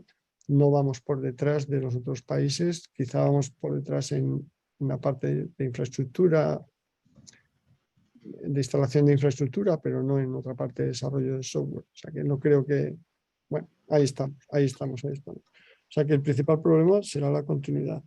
Y el otro problema que a mí me preocupa es que mientras el ISTI ha tenido la buena visión de tener una participación importante en el millón de genomas y ahora en este segundo proyecto de GDI, que está empezando ahora mismo, no tengo todavía claro cómo van a ser los mecanismos para implementar esas recomendaciones que vuelven a los países, quién las va a implementar, cómo las va a implementar y con qué dinero las va a implementar. Entonces, aunque soy positivo porque el ISTI está en el Governing Board del GDI y del millón de genomas, pero yo aquí puesto como como Impact Datos, todavía no sé cómo se va a hacer esa implementación. Entonces aquí hay un tema de indefinición que es ahora mismo lo que más me preocupa. Sin duda un proyecto importantísimo y que desde luego lo que podamos apoyar desde el ámbito más político, pues seguro que será bien recibido. Una pregunta para Marina, por atacar un tema que bueno, pues es importante también, ¿no? Que es el reclutamiento, ¿no? El proyecto no ha comenzado todavía, ¿no? Estrictamente a hacer la toma de muestras, digamos, y el reclutamiento, pero un poco cuáles son vuestras previsiones, ¿no? Yo creo que España, si en algo destaca, ¿no?, en sus sistemas sanitarios por la atención primaria tan potente que tenemos, ¿no? Que, por ejemplo, hemos podido liderar, por ejemplo, el ranking de vacunación, pues porque la cercanía, ¿no?, con nuestros centros sanitarios en la atención primaria facilita también la confianza en los profesionales y ¿prevéis que pueda haber una mayor aceptación en España que en otras cortes, como habéis planteado, ¿no?, que han tenido una aceptación muy baja el participar en el estudio? Pensamos que sí, pero yo no me atrevo, yo sería muy prudente, no sé exactamente, porque lo que le lo que le pedimos a un participante es mucho. Y en otros contextos, por ejemplo, se financia, se agradece al participante bien económicamente o bien bueno, de un modo u otro hay un agradecimiento que anima a venir. Tradicionalmente España ha sido un país de alta participación. Cuando hicimos las estimaciones del estudio de NECOVID no esperábamos un 77% de personas que acudiesen, de las que pudimos contactar, porque hubo gente que no era contactable porque no estaba en su casa en ese momento. Entonces yo creo que, bueno, que pasaremos desde luego de las estimaciones de UK Biobank y posiblemente también de Constances y espero que de NACO. Pero NACO creía que iba a tener un 50%, que es normalmente la participación que encuentras en los estudios epidemiológicos cuando a personas sanas, es decir, que no son cautivas del sistema sanitario por alguna razón, las llamas y les ofreces participar. No sabemos cómo va a funcionar. Esperamos, haremos todo lo posible y todo lo que tengamos esté en nuestras manos de un equipo que es muy grande, como he dicho, para facilitar eso. De hecho, lo vamos a pilotar también, pero sería muy arriesgado por mi parte decir cómo va a ser. Bueno, desde luego desde Cantabria, ayer estaba además con Luis Mariano López, el director de enfermería de atención primaria, que es el participante por nuestra parte en vuestra eje del proyecto. Tenéis todo el compromiso, desde luego, de conseguir el mayor número de participantes posibles. Quería lanzar una pregunta a Alfonso, bueno, tengo muchas, pero mira, esta misma mañana estábamos tratando el tema de cómo punto 1, me explico. A lo largo del curso hemos estado viendo el proyecto EDEN, ha estado Daniel, el proyecto Alhambra, ha estado IOMED, que es un socio nuestro, un partner ahora mismo, que estamos tratando de hacer NLP sobre las notas clínicas. Estamos en la lucha a los CIO sanitarios por tratar de hacer que nuestros datos puedan tener una segunda vida, un uso secundario y facilitar la investigación, la llegada de ensayos clínicos, etcétera, ¿no? Y bueno, me ha encantado ver el detalle que has puesto, Alfonso, sobre el tema de los arquetipos. O sea, nosotros ya tenemos toda la historia clínica de Cantabria, tanto de nuestros hospitales como de primaria, convertida a formato MOB, ¿vale? Y actualizada. Nos falta la genómica, que decía que esta mañana estábamos viendo cómo incorporarla. ¿Qué pasos sería fácil para nosotros con las guías que tenéis ya creadas incorporarnos a este grupo selecto, ¿no? Con Vigel de Rocío, Clinic y 12 de octubre en este tema de los arquetipos? ¿Hay que esperar? ¿Estáis todavía lanzando prototipos? ¿Qué nos recomiendas? No, claro que sí, no hay que esperar nada. Sí, o sea, primero, como en el contexto de Impact Datos y en que sois parte, estamos en esta discusión de cómo conectar los servidores OMOP y soy más que bienvenido en participar en los experimentos estos de conectamos y reconectamos y miramos cómo compartimos la información y hacemos casos de uso para ver si son realmente los datos son compatibles y podemos hacer esta creación de cohortes virtuales y probarlo y tal, porque al fin y al cabo estamos probando esa tecnología. Y la otra fase de los arquetipos y no sé cuántos, los arquetipos son públicos, están puestos, están documentados, seguro que no está todo, seguro que no es coser y cantar, pero la información está allí puesta y si queréis implementarlo, sería genial tener early adopters que vayan pasando también su tecnología y vamos, esto podemos verlo con más detalle con ellos porque los expertos son ellos. Elegir un caso, mirar sus arquetipos, ver cuántos costaría hacer los ETLs para pasar a los arquetipos. Luego miramos la calidad de la información extraída y si son compatibles y en vez de a lo mejor tener una corte de 30.000 pacientes de COVID como tenemos ahora, tenemos una corte de 37.000 pacientes de COVID, lo cual sería genial para cualquier estudio que se pueda hacer. La capacidad que podemos tener, si somos capaces de compartir esta información con sus restricciones, sus compromisos éticos, estoy dando por asumido todas estas cosas que hay que hacerlas, obviamente, pero claro, podemos hacer estudios de seguimiento de COVID, estudios no sé cuántos. ¿Qué es lo que nos permite esto? Poniéndolo en otra forma. Si vamos a proyectos europeos en los que, digamos, tenemos no sé cuántos miles de pacientes que somos capaces de poner juntos en un periodo de unos meses para tenemos que generar este tipo de cortes. Aquí está nuestro paper con el que hemos demostrado la calidad y la interoperabilidad de nuestros datos. Ahí está la competición ahora mismo. ¿Quién es capaz de poner esos datos para hacer esos proyectos? Que tiene el interés de hacer el proyecto y el otro el interés de realmente resolver problemas específicos con esos datos. Respuesta, encantados. Bueno. Estoy aquí apuntando a la vez que hablamos. nos Sí, sí. ponemos en Sí, marcha. estaba viendo la slide donde contabas el nivel de madurez y tal, y digo, bueno, pues nosotros estaríamos ahí, en esa liga, o sea que podemos sumarnos a Yo creo que virtualidad. lo que estamos descubriendo con esto, y bueno, sé por Sí, otra parte que tenéis otras cosas que son súper interesantes también en cáncer y tal, no sé cuántos, porque tenéis, no entiendo que con Cataluña sois los que tenéis avanzado todo el problema de la patología digital, ¿no? O sea que yo lo que voy descubriendo es que como país estamos en muchísima mejor situación de lo que yo hubiera pensado inicialmente en este tema. O sea que hay más hospitales y más centros de sistemas sanitarios que tienen toda la información muy bien controlada. La semana pasada estuve con nuestros colegas en Aragón y lo tienen. O sea, pueden producir reports diarios de estas cosas. O sea, que es lo que entiendo que estáis diciendo vosotros también. Esto lo, vamos, comparas con las dificultades de otros países que se supone que están mucho mejor y te quedas de piedra. sí, sí. Muy bien. No, lo decimos mucho y últimamente lo digo, porque hay esta idea, ¿no? De que si tenemos 17 historias clínicas, que si la parte asistencial no está lo suficientemente bien interconectada, etcétera. Pero claro, es que los otros no tienen prueba de interoperabilidad porque no tienen historia clínica en muchos casos. Ese es el problema. Pero bueno. Una pregunta para Marina. Para desplegar toda esta toma de muestras, ¿no? tan ambiciosa, ¿no? A lo largo y ancho del país, es necesaria, obviamente, la colaboración con los biobancos, ¿no? De los institutos de investigación sanitaria. ¿Qué tal está resultando esta tarea?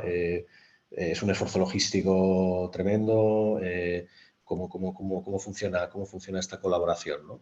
entre la dirección del Pues proyecto y... lo veremos cuando empecemos. En Vale. realidad la situación es heterogénea, es diferente en unas comunidades y en otras, porque también, bueno, es verdad que no estamos igual de avanzados o igual de coordinados en incluso muestras, ¿no? Dependiendo de las comunidades autónomas. Entonces, en unas está muy claro que el biobanco es una parte del estudio, en otras no está tan claro o no existe biobanco, porque también existe esta situación.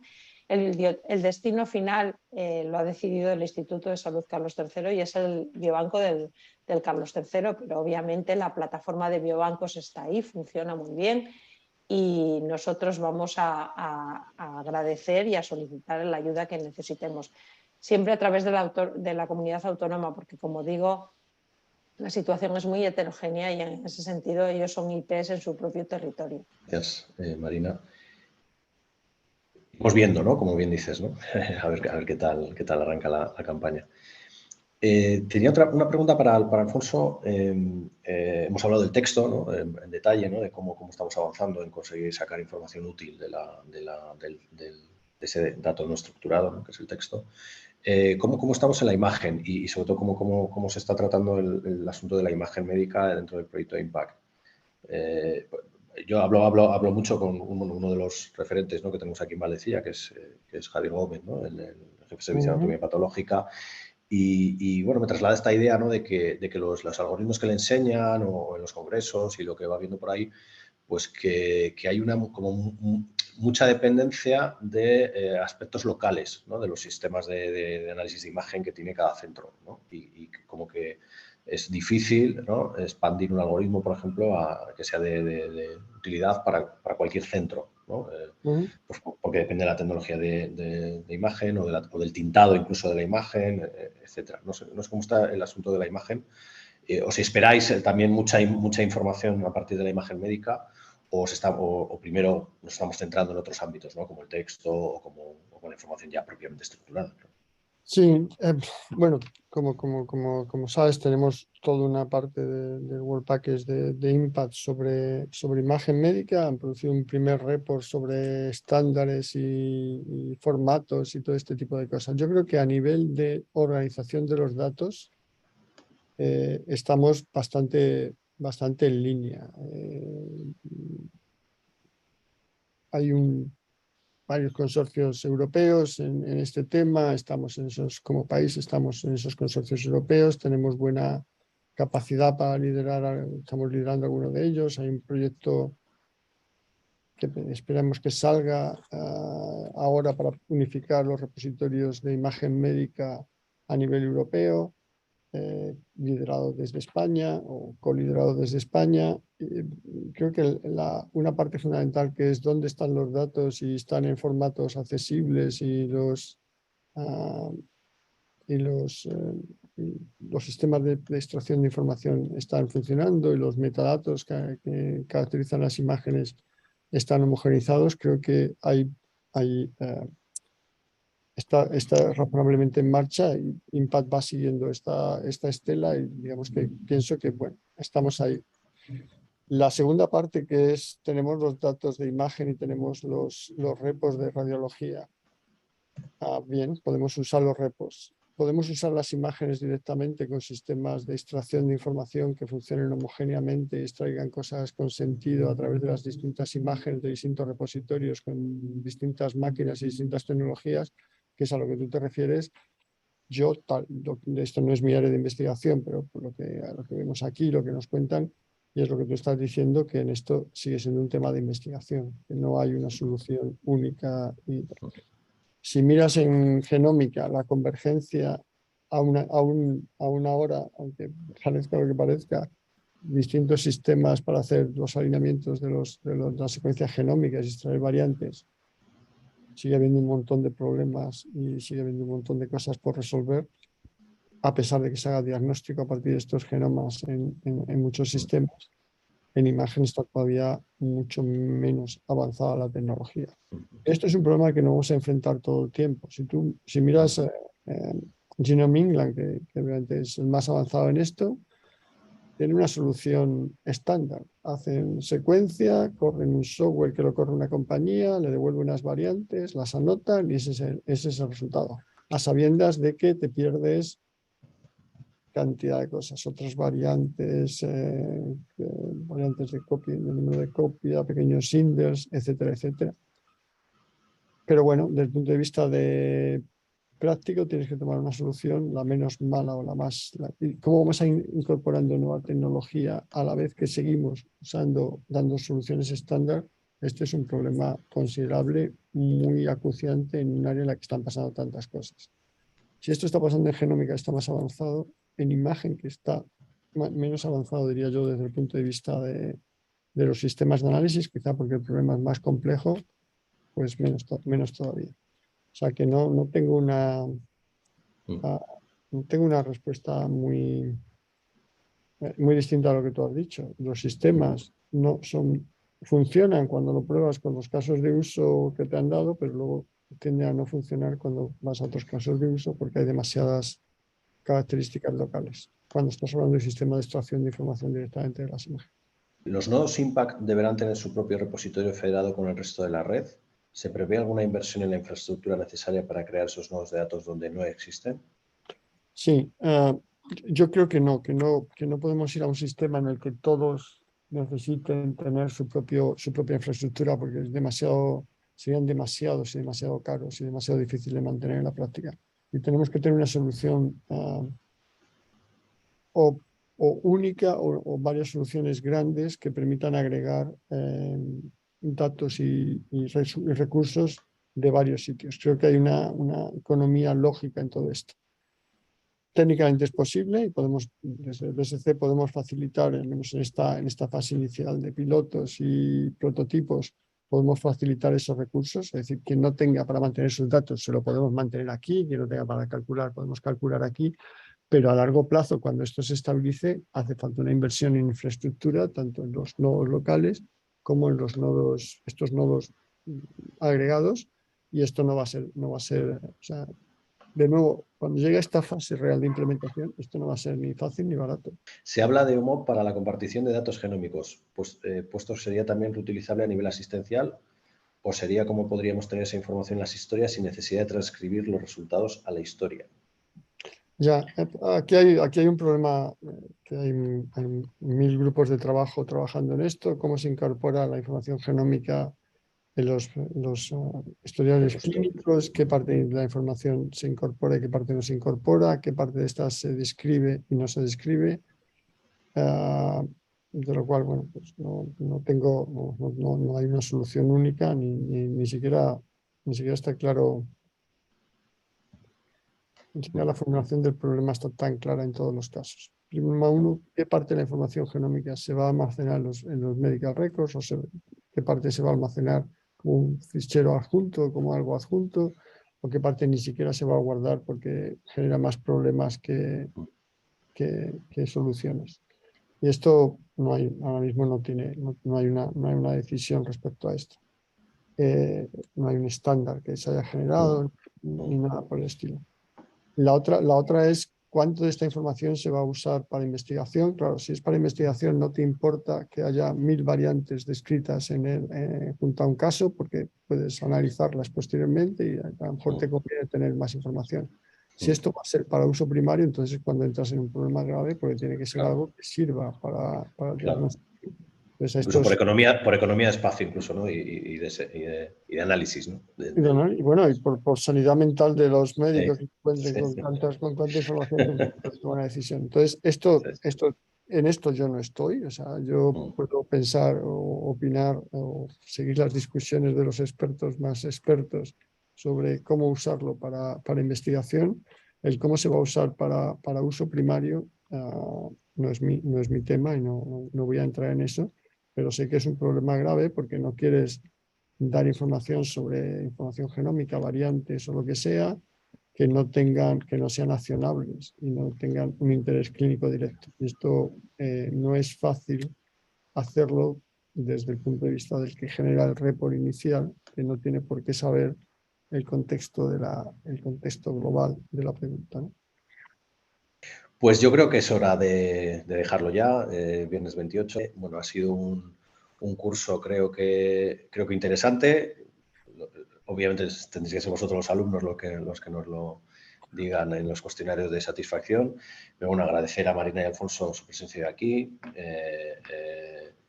Creo que hemos recorrido a lo largo del curso, ha sido un broche de oro, creo, hablar de impact, ¿no? Cómo el uso de los datos puede ayudar, ¿no? a llegar a una medicina mucho más personalizada, mucho más de precisión y sobre todo a poder aplicarla dentro de nuestro Sistema Nacional de Salud, ¿no? Porque quedarnos en lo teórico, ¿no? y en lo académico pues está muy bien y también ayuda, pero desde luego el objetivo, ¿no? de Impact es que esto llegue a la práctica clínica, ¿no? y de ahí su mayor interés. Espero que haya sido, como digo, de interés el conjunto del curso y todas las sesiones están grabadas, se pueden consultar. Pues sin más, daros las gracias y muchísimas, que paséis buen fin de semana y buen puente el que tenga. Venga, buen fin de semana. Muchas gracias. Venga, Chao, hasta chao. luego. Gracias. Feliz curso.